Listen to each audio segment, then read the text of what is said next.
baru setapak SBY selaku presiden melakukan program 100 harinya dengan prioritas konsolidasi politik dan pemerintahan. Cobaan datang menerpa Indonesia. Aceh dan Nias diguncang dahsyatnya tsunami.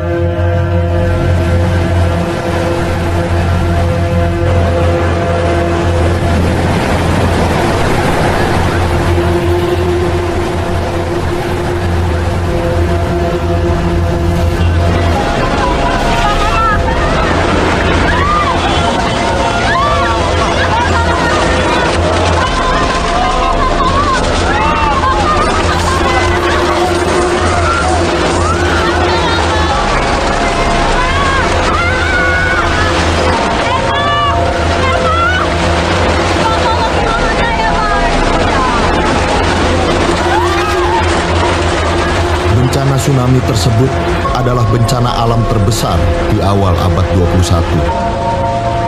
Dengan korban jiwa, harta benda, dan kerugian infrastruktur yang sangat besar. More than 11,000 people are now thought to have been killed in southern Asia after an undersea earthquake sent enormous waves rolling across the Indian Tsunami Ocean. toll is now reaching levels no heart or mind can truly comprehend. Some authorities are predicting the number of deaths will reach 100,000 by the weekend. This evening it's been confirmed at least 82,000 people have perished. 5 million people are now desperate for basic necessities, and they're the lucky ones. Saat peristiwa tersebut, SBY sedang berada di Papua dalam rangka kunjungan kerja ke Nabire untuk memberikan bantuan kepada para korban gempa dan menghadiri perayaan Natal di Jayapura. Mendengar adanya peristiwa tsunami di Aceh, Presiden SBY meminta agar kunjungan kerja dipersingkat, dan atas permintaan Presiden, perayaan Natal dimulai dengan mengheningkan cipta dan berdoa bagi korban di Aceh. Informasi yang minim akibat sistem komunikasi di Aceh lumpuh total membuat berita semakin simpang siur. Isu yang paling menonjol hari itu adalah apa yang harus segera dilakukan Presiden.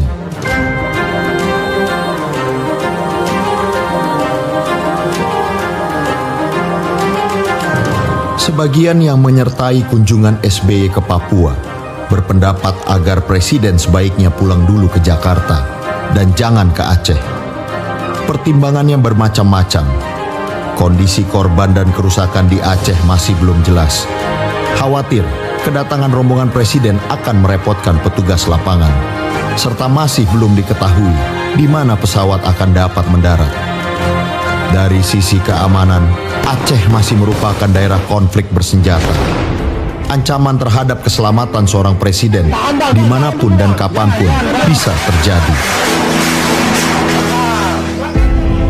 Tetapi SBY punya pendapat sendiri.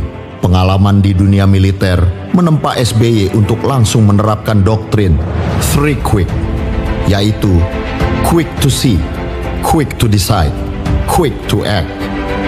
Dalam suasana yang serba tidak menentu, dalam situasi kritis, Presiden mengambil keputusan penting. Ini keadaan yang serius dan bisa menjadi krisis nasional. Oleh karena itu, saya harus segera ke depan. Meskipun untuk kecepatan, SBY ingin terbang langsung ke Aceh.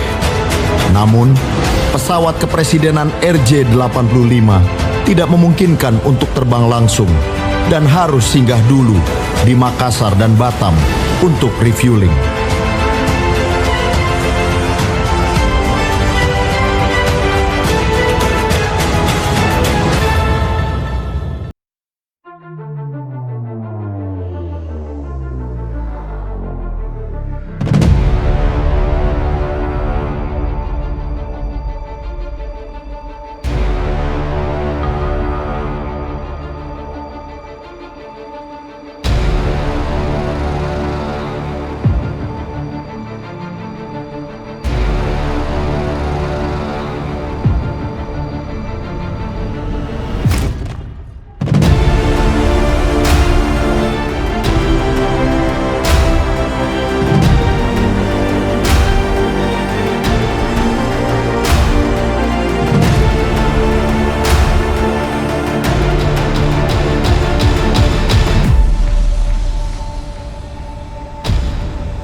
اللهم اغفر لهم وارحمهم وعافه واعف عنهم. Situasi krisis memang membutuhkan manajemen krisis dari pemimpin yang tanggap.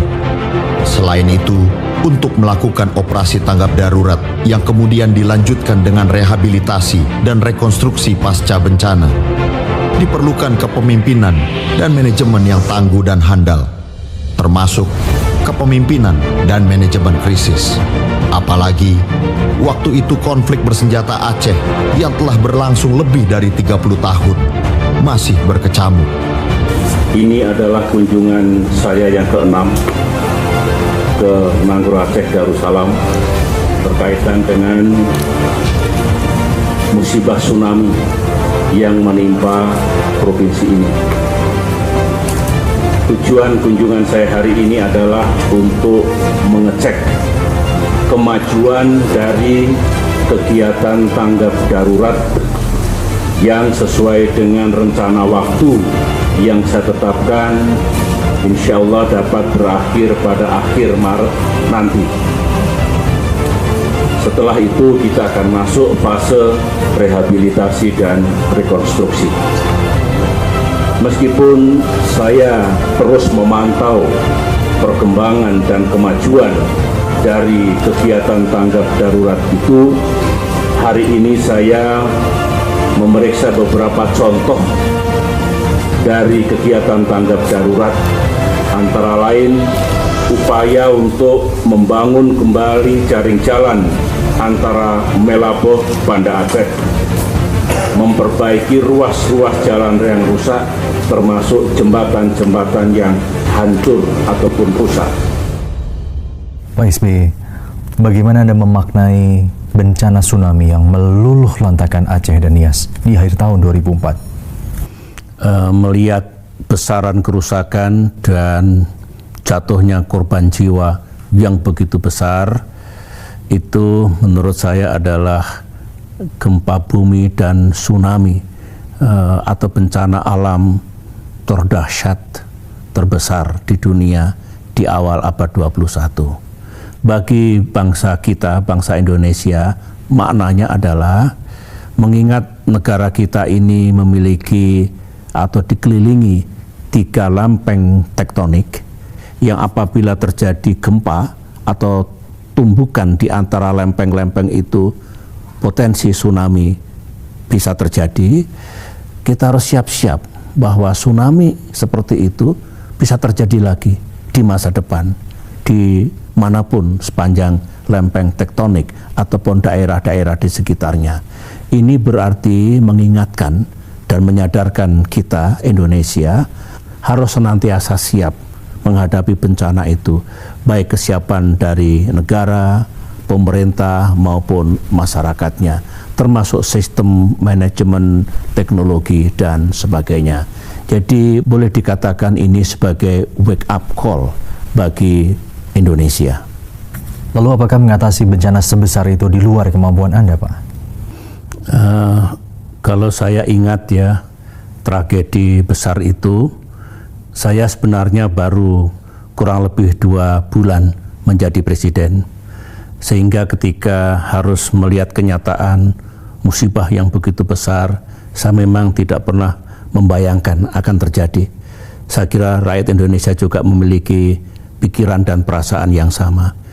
Dan hari-hari pertama memang semuanya panik, ya, pontang-panting, tunggang langgang, dan karena saya cepat datang ke daerah bencana, Aceh dan Nias itu rata, fasilitas hancur, pemerintahan lumpuh.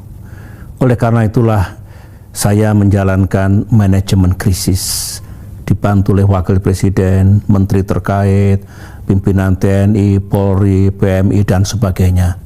Kepemimpinan saya pun juga kepemimpinan untuk mengatasi krisis. Saya datang langsung ke lokasi, sering memberikan petunjuk yang sifatnya taktis dan teknis karena lumpuhnya jajaran pemerintahan. Dan kalau dibilang kita tidak siap, barangkali juga tidak siap, di luar kemampuan kita, mungkin sementara berpikir begitu, tetapi akhirnya setelah kita lakukan tanggap darurat secara sungguh-sungguh dan kemudian dilakukan rekonstruksi atau rehabilitasi pasca tsunami, kita mampu. Dan saya ini orang yang beriman, saya yakin bahwa Allah Subhanahu wa Ta'ala itu tidak akan memberikan ujian kepada siapapun, termasuk pemimpin-pemimpin yang dirahmati, yang di luar batas kemampuannya. Saya kira saya harus seperti itu memaknainya. Pemerintah Indonesia juga menerapkan kebijakan Open Sky Policy. Kebijakan ini diambil SBY untuk mempermudah masuknya bantuan kemanusiaan dan tenaga sukarelawan asing melalui pesawat militer atau kargo untuk korban gempa dan tsunami di Aceh dan Sumatera Utara. Hari-hari yang dilalui SBY memang sungguh panjang. Tantangannya luar biasa. Sejak merdeka, Indonesia belum pernah berpengalaman menangani bencana sebesar itu. Juga belum adanya kesiapan sistem, teknologi, dan logistik yang diperlukan. Di tengah tantangan dan tekanan yang berat kepada Anda dan pemerintah saat melaksanakan kegiatan tanggap darurat, muncul penolakan kehadiran kontingen asing di bumi Aceh. Pro dan kontranya cukup tinggi saat itu, Pak. Mengapa kemudian Anda tetap memutuskan memilih untuk menerima bantuan dari luar negeri? Memang penolakan dari banyak kalangan amat kuat waktu itu, dan pro dan kontranya juga tinggi, gaduh. Banyak yang mengkhawatirkan kedatangan kontingen asing itu, kalau militer, dikhawatirkan membantu GAM, Gerakan Aceh Merdeka. Juga dikatakan mereka pasti punya kepentingan masing-masing yang bisa merugikan kepentingan Indonesia. Tapi dengan cepat dan tegas, saya putuskan kita menerima bantuan luar negeri itu dari negara manapun. Kita juga menerima dan mengizinkan kehadiran kontingen militer asing yang juga ingin membantu Indonesia, khususnya di Aceh dan Nias. Mengapa? Logika saya mengatakan, intelijensi yang saya dapatkan juga mengatakan bahwa kekhawatiran itu tidak perlu terjadi. Tidak mungkinlah mereka akan membuat masalah di Indonesia. Dan oleh karena itu saya izinkan. Ternyata benar, tidak ada itu kegiatan kontingen asing yang merugikan kepentingan kita. Tidak ada juga bantuan terhadap GAM. Bahkan sejarah mencatat justru itu membuka jalan bagi terjadinya solusi damai. Karena ketika saya menyerukan kepada pihak GAM untuk bersatu padulah membantu saudara-saudaranya yang kena musibah, perlu dilakukan penghentian kontak, mereka mengikuti itu.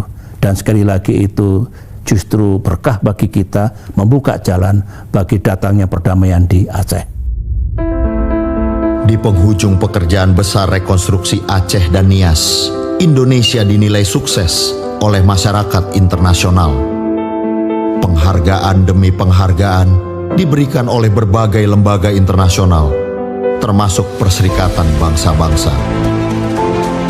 Badan Rehabilitasi dan Rekonstruksi BRR yang dibentuk SBY dengan pimpinan Dr. Kuntoro Mangkusubroto juga dinilai berhasil dengan hasil yang memuaskan, baik dari segi kinerja dan pembangunan fisik yang dicapai maupun dari segi governance dan akuntabilitas keuangan. Puluhan triliun rupiah yang digunakan, baik yang berasal dari bantuan internasional maupun APBN Indonesia, dapat dipertanggungjawabkan dengan baik. Sebuah pekerjaan yang menurut ukuran biasa tak mudah dilakukan, yaitu pertemuan puncak yang dihadiri para pemimpin dunia yang kemudian dinamakan Tsunami Summit dapat diselenggarakan. Tsunami Summit tersebut dilaksanakan di Jakarta dan berhasil dengan sukses. Hanya memerlukan 10 hari untuk mempersiapkannya. Dari pertemuan puncak itu, mengalir bantuan internasional dalam jumlah yang besar, sekitar 7 miliar dolar Amerika, meskipun secara eksplisit SBY tidak memintanya. Diplomasi dan gerak cepat SBY dalam membangun kerjasama internasional ini patut ditulis dalam sejarah kita. People May I kindly invite you all to rise for a minute of silence to pay our deepest respect to the victims of the devastating earthquake and tsunami that struck on the 26th of December 2004. Minute of silence again.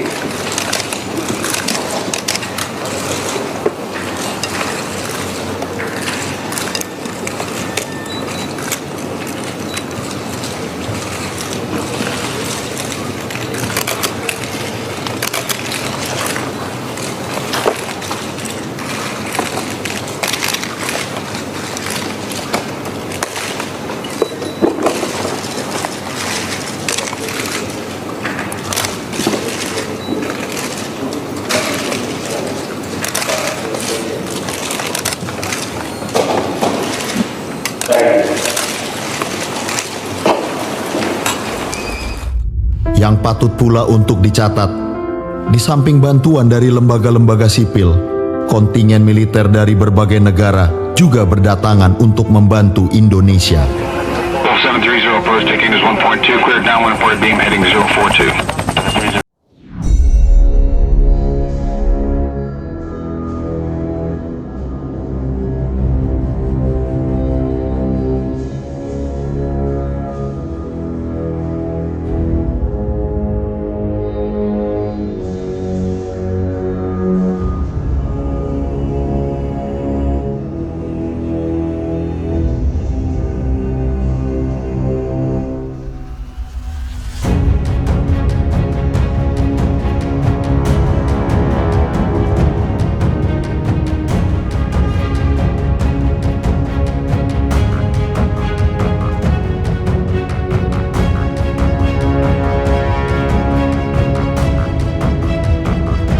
Mengerahkan semua yang dimilikinya. Bantuan dari negara sahabat tersebut amat bermanfaat untuk tugas evakuasi medis dan distribusi logistik, utamanya makanan dan obat-obatan bagi masyarakat yang terdampak tsunami. Apalagi waktu itu Indonesia masih dikenai sanksi dari lembaga militer yang telah berlangsung selama 12 tahun. Atas pengalaman pahit ini, SBY bertekad untuk melakukan diplomasi agar sanksi dan embargo alutsista TNI tersebut segera dicabut. Satu lagi, sejarah juga mencatat bahwa musibah tsunami di Aceh ini makin membulatkan tekad SBY.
kepemimpinan Anda, ada bencana alam gempa bumi, Yogyakarta dan Klaten yang skalanya juga besar, Pak, dan juga beberapa bencana alam lain yang tersebar di beberapa wilayah di Indonesia. Nah, kini Pak, apakah Indonesia kemudian menjadi siap dalam menghadapi bencana alam berskala besar jika terjadi lagi di kemudian hari? Saya berani mengatakan bahwa negara kita, Indonesia, jauh lebih siap menghadapi bencana-bencana alam, termasuk bencana tsunami. Dan di akhir pemerintahan saya dulu, kita sudah punya undang-undang penanggulangan bencana, termasuk badan penanggulangan bencana, baik pada tingkat nasional maupun tingkat daerah, dan mereka sudah secara efektif bisa mengatasi bencana yang terjadi di banyak tempat di seluruh tanah air. Yang kedua, kita juga memiliki teknologi yang canggih. Hasil kerjasama kita dengan negara sahabat Jerman, Jepang, dan lain-lain, yaitu deteksi dini atau peringatan dini, early warning system, atas terjadinya atau kemungkinan terjadinya bencana tsunami yang lebih cepat dan real. Lantas kesiapan pemerintah baik pusat maupun daerah itu jauh lebih baik, termasuk kesiapan masyarakat karena juga dilakukan pelatihan-pelatihan di banyak wilayah. Satu hal lagi, alutsista ataupun perlengkapan yang digunakan TNI, baik Angkatan Darat, Angkatan Laut maupun Angkatan Udara untuk menanggulangi bencana, dan itu merupakan operasi militer selain perang, sekarang juga sudah jauh meningkat karena kita bangun sekian tahun terakhir pada masa pemerintahan saya dulu. Jadi kesimpulannya, Indonesia jauh lebih siap menghadapi bencana apapun. Namun kita bermohon pada Tuhan Yang Maha Kuasa, janganlah negara kita harus mengalami musibah-musibah besar dalam bentuk bencana alam itu.